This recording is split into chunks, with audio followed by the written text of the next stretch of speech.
La Première Guerre mondiale, à l'origine de la guerre. Au début du XXe siècle, les pays européens sont secoués par des luttes internes et par des tensions extérieures. Un événement va mettre le feu aux poudres. Le 28 juin 1914, l'archiduc François Ferdinand, héritier du trône d'Autriche-Hongrie, et son épouse Sophie sont assassinés alors qu'ils se trouvent à Sarajevo, capitale de la Bosnie, pour assister à des manœuvres militaires. Ce pays était annexé par l'Autriche-Hongrie 6 ans plus tôt. Le tireur est un certain Gavrilo Princip, un jeune étudiant serbe de 19 ans voulant manifester son opposition à cette annexion. Les conséquences de l'attentat. Cet attentat a des conséquences dramatiques. Personne n'aurait pu l'imaginer. Tu sais, l'Autriche-Hongrie, soutenue par l'Allemagne, veut punir la Serbie car son futur empereur a été tué. Les Russes soutiennent les Serbes, les Français aussi. Deux camps se forment, partageant l'Europe. D'un côté, la triple alliance, rassemblant donc l'Allemagne, l'Autriche-Hongrie et l'Italie, qui changera de camp d'ailleurs. De l'autre, la triple entente, avec la France, la Russie et le Royaume-Uni. La mobilisation est générale. Tous les hommes en âge de combattre doivent rejoindre leur régime au plus vite. La guerre est déclarée. Les populations sont inquiètes. Les gouvernements s'activent. Que va-t-il arriver?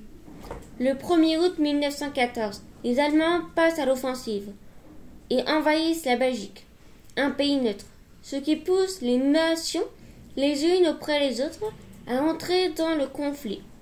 Sur les quais des gares, ce sont des embrassades avec la famille. Des hommes partent confiants. Ne t'en fais pas, la guerre sera courte. Dit l'un à sa femme, il se trompe. Elle va durer 4 ans et provoquer des millions de morts. C'est pourquoi on l'appellera la Grande Guerre. Les taxis de la Marne. En un mois, les Allemands ont conquis tout le nord de la France, balayant les troupes françaises et anglaises. Mais la contre-offensive sur la Marne, organisée par le général en chef Joffre, stoppe l'avance allemande. Pour amener des renforts sur le front, le général Gallieni réquisitionne les taxis parisiens, c'est-à-dire qu'il oblige les chauffeurs à transporter les troupes. Plus de 1000 taxis partent ainsi à la queue leu dans la nuit du 6 au 7 août. Tout feu éteint, chargé de 6000 hommes, un spectacle incroyable. Cette première opération de transport des soldats motorisés de l'histoire est un succès. Les poilus des tranchées. Le front qui s'étend sur 750 km de la mer du Nord aux Vosges ne va plus beaucoup bouger dans les mois qui suivent. Les soldats vont s'enterrer dans les tranchées. Ils vont connaître le froid, la boue, la soif, les puces, même si la camaraderie, les lettres de la famille, les enjeux de cartes, parfois les matchs de rugby remontent le moral. En France, on va très vite les surnommer les poilus. Tu sais pourquoi? Parce que le poilu, c'est celui qui a du poil, donc qui est courageux. Les pigeons soldats.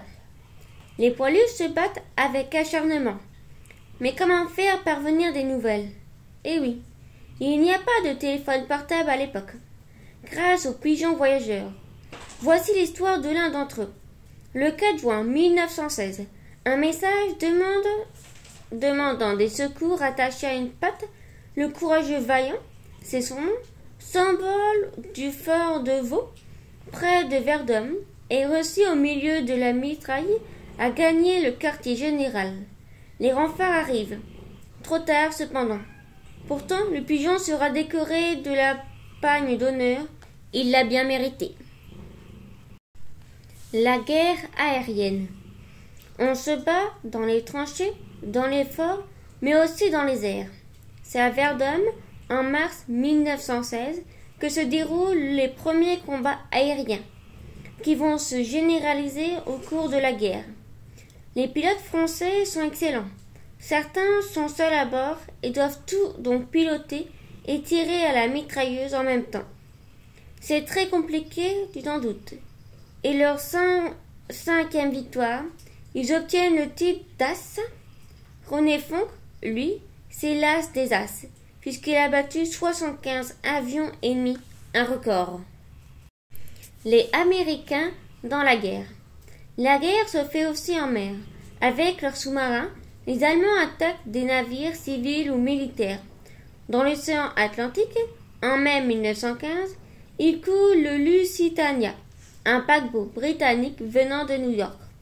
En janvier 1917, les attaques s'amplifient. Le président des États-Unis, Thomas Woodrow Wilson, en a vraiment assez. Il déclare la guerre à l'Allemagne.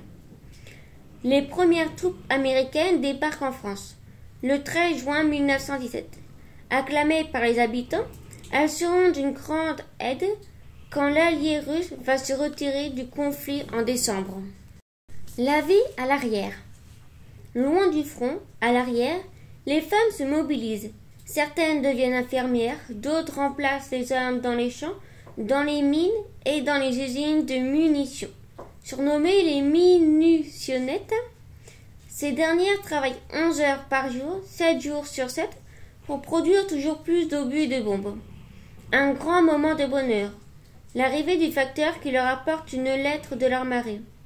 Alors, bien vite, elles envoient à leur tour des cartes postales pleines d'amour et d'espoir. Cherche bien dans le grenier de ta grand-mère, peut-être que tu en trouveras. Paris menacé. Le 23 mars 1918, la capitale qui n'a pas trop souffert de la guerre est bombardée. Mais pas par un avion. D'où viennent donc ces gros obus qui tombent dans les rues?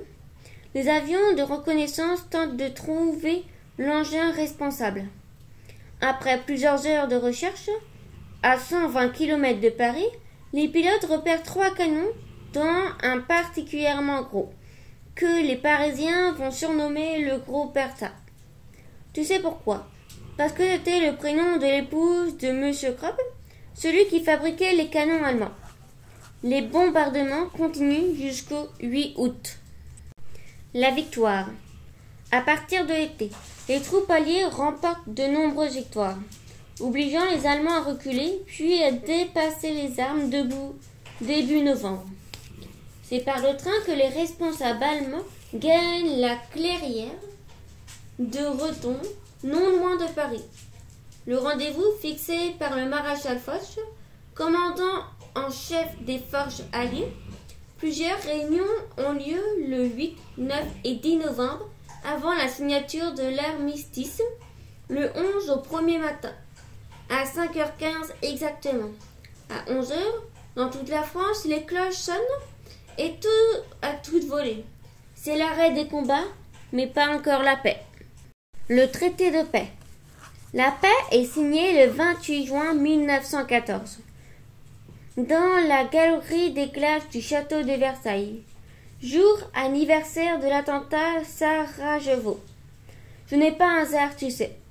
Les clauses du traité sont terribles pour l'Allemagne, qui provoquera une nouvelle guerre 30 ans plus tard. Les Français, eux, récupèrent l'Alsace et la Lorraine, annexées en 1871. Des monuments aux morts sont élevés dans toutes les communes pour commémorer les soldats tombés pour la France. Va voir celui près de chez toi et pense aux 11 millions de victimes de cette grande guerre. Les portraits. Joseph Sofre, 1852 à 1931, commandant en chef des opérations en 1914, nommé maréchal en 1916, il est l'un des responsables militaires les plus controversés de la guerre en raison de politique, d'offensives à outrance, trop coûteuses aux hommes. Philippe Pétain, 1856 à 1951. Le déclenchement de la Première Guerre mondiale lui permet de prolonger sa carrière militaire. Vainqueur de la bataille de Verdun, il est nommé commandant des troupes françaises en 1917. Il se montre soucieux du bien de ses soldats. Ferdinand Foch, 1851 à 1929. Nommé général de division, il entre dans la Première Guerre mondiale. Il devient commandant en chef des forces alliées sur le front de l'Ouest en mars 1818. Avant d'être fait maréchal de France le 6 août, il forcera l'Allemagne à demander l'armistice. Georges Clemenceau, 1841 à 1924. Médecin, homme politique, il devient président du Conseil, Premier ministre, en novembre 1917. Très apprécié de la population, il est très vite surnommé le Tigre, puis le père de la victoire, lorsque les Allemands demandent enfin l'armistice.